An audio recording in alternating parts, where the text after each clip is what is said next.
If you have at least one competitor, you have a game. And there are two types of game. There are finite games and there are infinite games. A finite game is defined as known players, fixed rules, and an agreed upon objective. Football. We all agree what the rules are before we begin play. We all agree that whoever has more points at the end of the set time period is the winner, and everybody goes home at the end, right? The game has a beginning, a middle, and an end. In an infinite game, there are known and unknown players.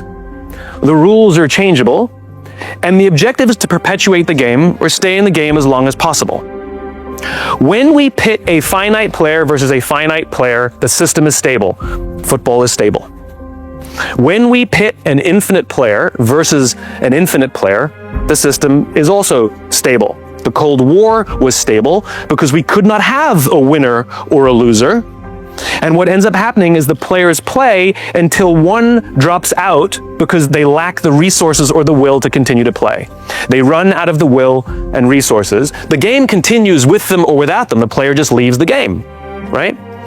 Problems arise, however, when you pit a finite player versus an infinite player. Because one is playing to win and the other is playing to keep playing.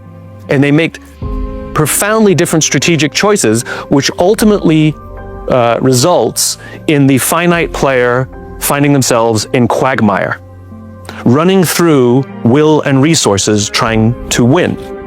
Business, politics, even education. What game are we playing? We all think about winning and being the best and being number one, but if you think about it, there's no such thing as winning business. There's no such thing as winning global politics. And there's definitely no such thing as winning education. only in a finite game can that exist. When we try to win in a game that has no finish line, we try to be the best in a game that has no agreed upon objectives or agreed upon metrics or timeframes. There's a few consistent and predictable outcomes: the decline of trust, the decline of cooperation, the decline of innovation. But if we listen to the language of too many organizations, they don't know the game they're in. They talk about being the best. They talk about being number one. They talk about beating their competition. The problem is, there's no such thing. The infinite player understands sometimes your competitor has the better product, and sometimes you have the better product. And sometimes you're ahead, and sometimes you're behind. But there's no such thing as best or first or beating your competition. There's only ahead and behind. And the reality of an infinite game is you're actually only competing against yourself. That the objective every single day is, how do we become a better version of our own institution this year than we were last year? How do we improve the quality of our culture? How do we improve the quality of the way we provide the service that we claim to be providing? How do we improve ourselves? That is the main point of being an infinite game, because at the end of the day, we don't have the same metrics as everybody else, and we're not even necessarily playing to the same ends. So the question is, how do you play an infinite game? It's a checklist. Literally, you have to check them all off, and if you don't have them all checked off, you eventually slide back into the finite game.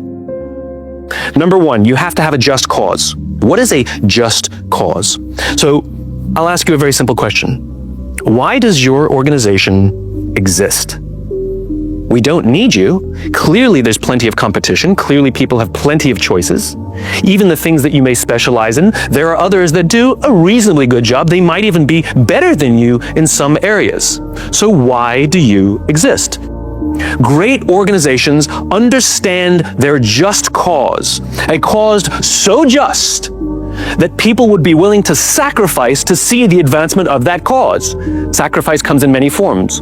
It might mean working longer hours, giving you my best ideas, turning down a better job that offers me more money to stay here because I believe in what you're doing and I want to see that advanced. And what a just cause is, it is a vision of the future that does not yet exist, and you will commit all of your energies to advance that vision of the world that you have. And the people you want to attract, both those who work there, those who teach there, and both those who come to learn there, believe in your vision of the future.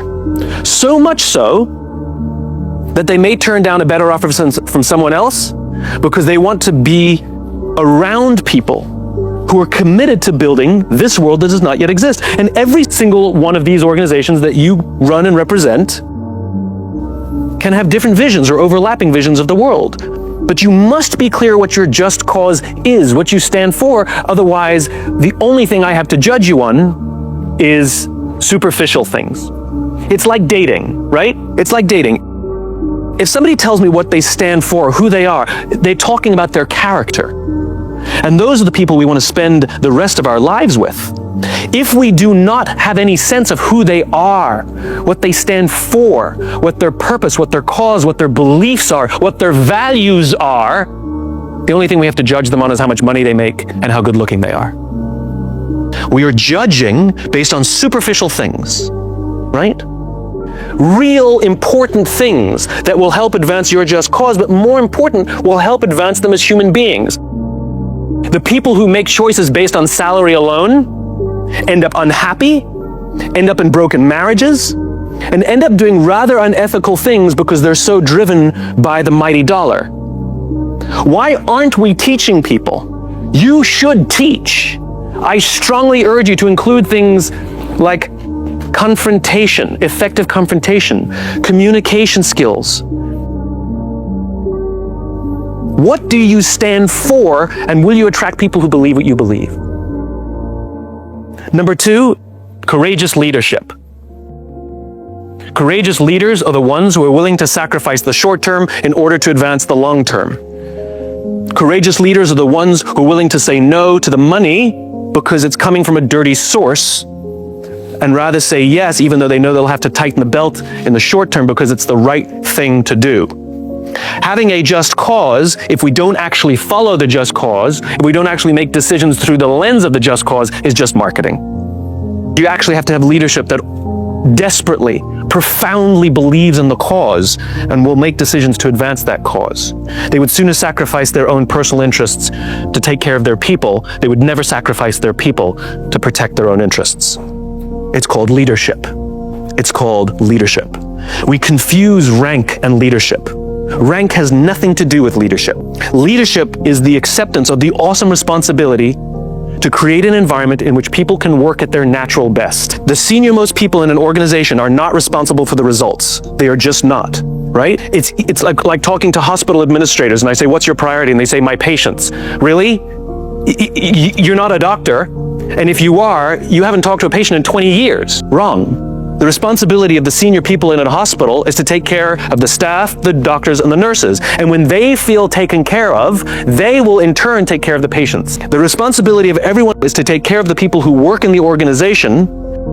And if they feel that someone has their back, they will commit all of their excess energy and time to take care of each other.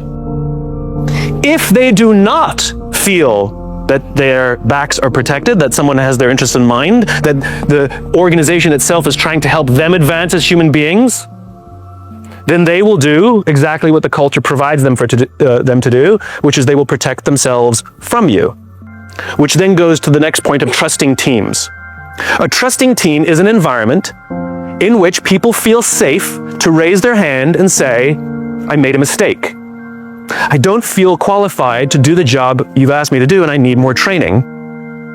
I need help. I'm struggling at home and it's affecting my work. I'm scared, without any fear of humiliation or retribution or punishment whatsoever. If you do not have trusting teams inside your organization, what you do have is a group of people who show up to work every single day lying, hiding, and faking. You're forcing them to. It's not their fault. You're creating an environment in which people will not share mistakes for fear that it puts them on some sort of short list or just getting in trouble. They will not admit that they don't feel qualified for the jobs that they have for fear of being outcasts. Human beings are social animals, and we respond to the environments we're in, and ultimately it is the leadership that is responsible for setting the environment. Get the environment right, you get trusting teams. Get the environment wrong, you are forcing people to protect themselves from you. The next part is a worthy rival. The only true competitor in an infinite game is yourself. This is true. What your competition does is it helps reveal to you your weaknesses. Admire the others in your organization, not to beat them, there's no such thing. Not to be number one, there's no such thing. But if somebody else is better than you at something, that means you have to go work harder yourself. It's like running in a race. If you're driven to be number one, if you're driven to make the most money, if you're driven to show up in some arbitrary ranking that you don't even have a say in, that's like tripping the next runner. You will win the race, but you're still a slow runner. Rather, fall behind this year, and then you work and work and work, because ultimately the goal is not to be number one this year. The goal is to create an organization that will outlast every single one of you. This is about building strong foundations. This is about looking long term. And the short term, money is simply fuel to make the car go. We don't own cars to buy more fuel. We own cars to go somewhere. It's the same thing in an organization. Your organization exists to advance something. The money is simply there to make it go. If you think about our tombstones, right? They have the date we were born and the date we died. But really it's what we do with the gap in between. It's what we do between the time we're born and the time we die that gives our life meaning. And if we live our lives with a finite mindset, which means to accumulate more power or money than anybody else, to outdo everyone else, to be number one, to be the best, we don't take any of us with us. We don't take any of it with us. We just die.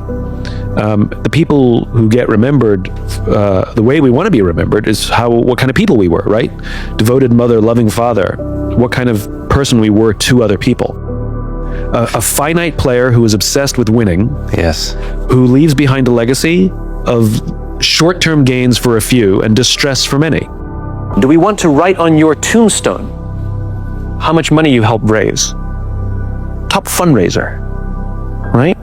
Or do we want to be known for the service that you provided to the people who devoted themselves to your cause?